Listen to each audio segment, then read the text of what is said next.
Tenho mais duas perguntinhas aqui. Primeiro, eu queria saber que você falasse pra gente, você como estrategista, qual a estratégia que você dá aqui de orientação para o nosso investidor, que ele deve ter nesse momento, né? A gente está vendo exatamente isso que você falou. Você não vê nenhum colapso, você não vê também uma bolsa muito alta, mas então, qual que é a sua orientação? O que o nosso telespectador que está aqui nos assistindo pode agir nesse momento? Eu acho que é interessante porque volatilidade ela deve continuar existindo aqui para frente. E tem estratégias realmente para você proteger seu patrimônio em momentos como esse. Você pode, primeiro, acho que o mais básico assim, é você realmente diversificar e não ficar concentrado em um ativo. Porque se você ficar concentrado em um ativo, se você calhou de pegar o ativo que vai ter uma volatilidade, vai oscilar muito para baixo, você se prejudicou muito. Então, você diversificando em diversos ativos, você consegue minar um pouquinho, melhorar um pouquinho essa estratégia. Eu acho que um ponto depois mais além, né, quando você já você tem um perfil mais agressivo, você tem mais uma alocação em bolsa, você pode, via operações estruturadas, em um mesmo ativo, criar uma proteção para sua carteira. Então, você ganha exatamente com a volatilidade. Você aposta, você compra e vende o mesmo ativo no mesmo preço e você tem que, obviamente, que a volatilidade seja maior, você tem que esperar o preço dessa estratégia para cima ou para baixo, você já meio que se protegeu. É uma operação que acho que é bem popular, assim, sobre qualquer corretora, banco, você consegue montar essa operação. Então, acho que essa já é uma visão interessante para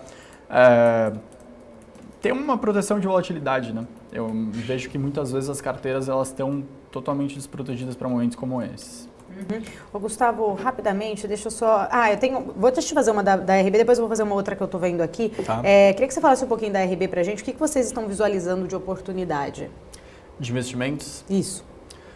Eu ainda entendo que o brasileiro ele investe muito em Brasil mesmo e quando diversifica para fora ele vai só para os Estados Unidos. Então, acho que tem opções ainda para a gente popularizar aqui entre a nossa base de investimentos internacionais fora eixo Brasil-Estados Unidos, né? Então, conseguir olhar para a Europa, conseguir olhar um pouquinho para a Ásia, acho que isso é uma corrente. A gente ainda anota na base que tem muito investidor que está começando a fazer uma transição de renda fixa para renda variável e de conhecer outros produtos. Ainda é muito concentrado o perfil de investidor, então eu entendo que isso é uma oportunidade grande para os próximos anos, porque por mais que realmente a gente tenha tido uma inflação um pouquinho maior ontem e a inflação ela volte a subir no médio prazo, não acho que ela volte a casa de 2 dígitos, não acho que a gente vai ter juros de 2 dígitos tão cedo, a não ser que algo bem inesperado da forma negativa aconteça. Então, com isso, uma transição para renda variável cada vez maior em qualquer base de clientes, de qualquer instituição financeira, é o processo natural. A gente já viu isso ocorrendo na Europa 20, 30 anos atrás, Estados Unidos mais ou menos no mesmo período. O Brasil vai caminhar por esse percurso também. Olha só, o Henry, ele está perguntando aqui no nosso chat, como que está o cenário de IPOs? Temos alguns destaques em relação das que já aconteceram no ano de 2020? Temos destaques positivos e negativos, eu acho. Eu acho que, claro que local web, acho que foi em janeiro, foi pré-Covid, foi um grande destaque, né, para quem conseguiu entrar, mas como já subiu muito, eu destacaria agora, acho que a Pets, que foi uma mais recente. Sim. E tem um caminho muito bom pela frente. Ela me lembra muito você pensando na Raia Drogasil alguns anos atrás, em termos de olhar para o Brasil e pensar aquela estratégia de crescer estado por estado, em locais que ainda é extremamente pulverizado o setor dela. Então, esse setor de Pets tem um potencial muito grande. Claro que tem que ficar atento à questão do e-commerce, que eles já desenvolvem, mas você olha para experiências internacionais, o Brasil tem muito para avançar nesse setor. E acho que a pandemia acelerou bastante também a adoção de pets nas famílias brasileiras. Eles viram como é bom ter um pet em casa para momentos como esse. Eu sou suspeita. Eu tenho a minha, desde antes da pandemia, mas realmente, acho que muita gente ficou em casa. Eu acho que é muito legal esse ponto que você falou, que justamente porque o pet traz, né, carinho, aconchego, amor, e aí acabou que realmente muita gente acabou indo atrás de um pet, né, quem não tinha. Eu acho que assim, além de toda a questão macro, pensando assim, é uma empresa bem gerida, é uma empresa que tem um sucesso, é bem organizada, então acho que casa muito, é um destaque positivo.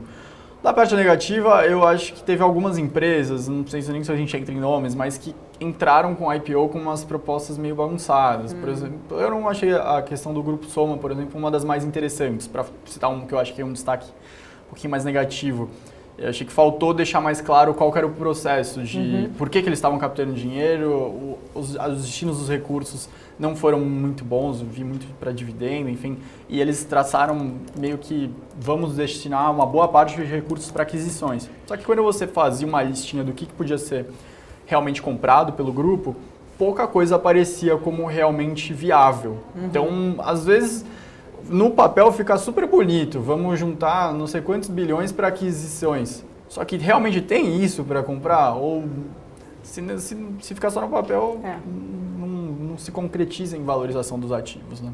E a expectativa para o IPO da Redditor, qual que você tem? É que a gente é restrito, né? Não posso ter a minha opinião exatamente por conta da RB. Tudo bem, tá bom. Deixa eu seguir aqui com a pergunta do Hernani. Claro. Ele está perguntando, acho que é a pergunta que mais a gente tem aqui também. Fica à vontade de você responder em relação à Cogna, pegando já carona ali no setor de educação. Ele está perguntando se Cogna é uma boa alternativa a médio prazo. E aí eu já te pergunto também sobre o setor de educação, que pode realmente ser muito beneficiado também com essa questão da vacina também, né? Eu acho que sim. O problema é que é o seguinte, agora a gente está fechando o ano de dezembro, o setor de educação ele teria que fechar turmas, né, para começar em janeiro. E o que a gente tem visto, como fazendo análise, conversando com as empresas, é que não estão conseguindo fechar várias turmas. Ainda tem muito estudante desconfiado, ou se não porque não ficou adaptado à questão do online. Prefere o presencial e prefere então aguardar mais 6 meses. Então por isso eu ainda entendo que o setor de educação ele é super delicado, justamente por essa configuração dele ter esse fator de semestralidade muitas vezes, para diversos cursos. Então eu ainda tomaria um certo cuidado com o setor de educação por esse motivo. Eu conversando essas semanas para entender como foi o final de ano, não foi tão bom assim. Para esses setores. Mas Cogna é uma empresa assim, mais sólida. Eu diria que é uma das melhores dentro do seu setor, para quem realmente quer um pouquinho mais de pimenta na carteira, tem uma visão de, quem ele perguntou, o Hernani perguntou aqui, médio prazo, é uma boa alternativa. Você está com uma visão de com mais paciência. Agora, se você está pensando já para o próximo semestre com um pouquinho mais de...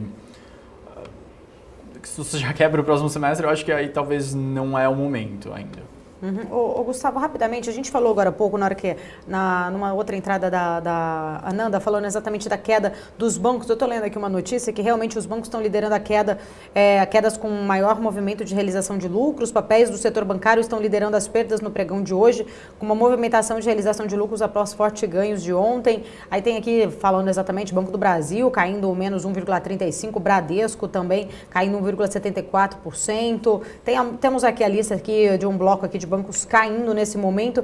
Eu queria que, de uma forma em geral, você falasse pra gente sua visão em relação ao setor bancário, aproveitando essa carona aqui das maiores quedas agora. Eu entendo que aí sim eu vejo um setor junto com o de shoppings que se beneficiaria mais rápido de uma reabertura, das coisas voltando a engrenar, porque esses setores eu acho que já tem uma resposta mais ágil e estão extremamente descontados comparados a outros setores da Bolsa.